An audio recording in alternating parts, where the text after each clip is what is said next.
Let's bolt the intake manifold onto this 1U ZFE. Gaskets, steel shim. Often can be reused, but this is getting new ones.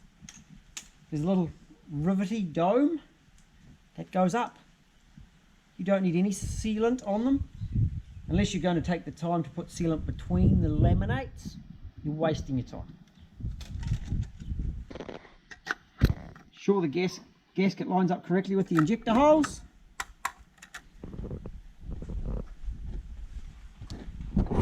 Manifold prepared, ready to go on. So this one has got new injector seals in it.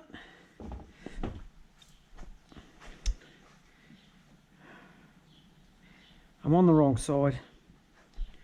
I'll do a lap like this, and we'll put it on from this side. Easy peasy.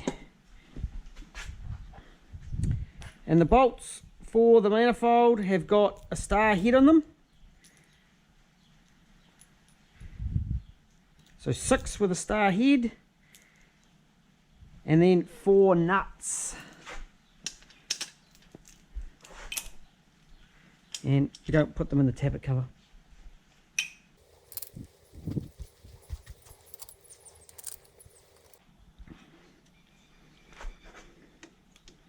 So every job on these engines is very, very simple.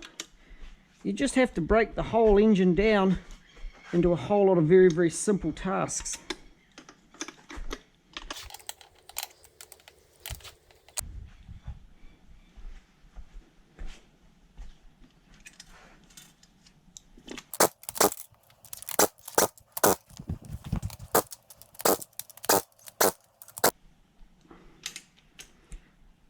And so this manifold has had new injector seals fitted. It's got the new gaskets on the bottom, and it's got the new air surge gaskets on the top.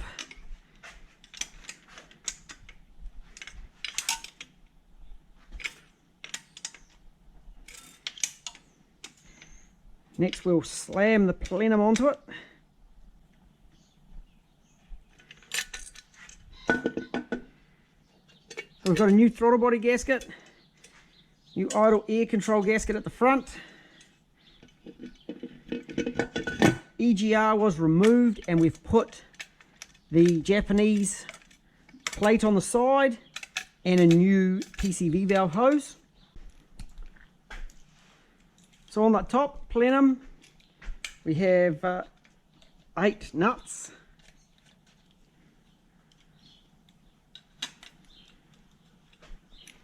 And 4 bolts. The 4 bolts are the same length as the throttle body bolts, which makes it nice and simple.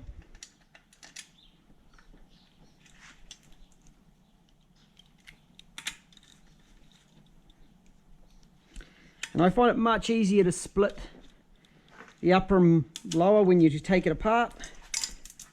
Oh, that's a bad sound. That was the nut falling into the manifold. But I'm pretty sure a magnet's just going to turn up in my hand in a moment. Oh, and that's one hitting the floor.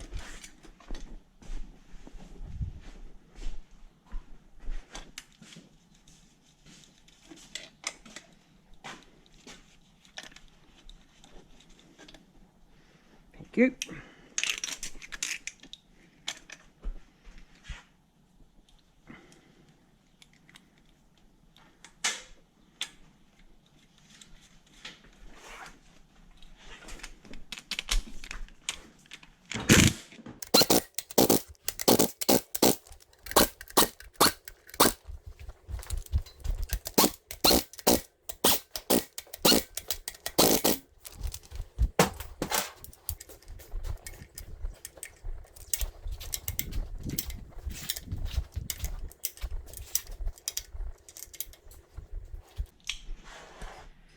I'll put the tappet cover on before I put the throttle body on.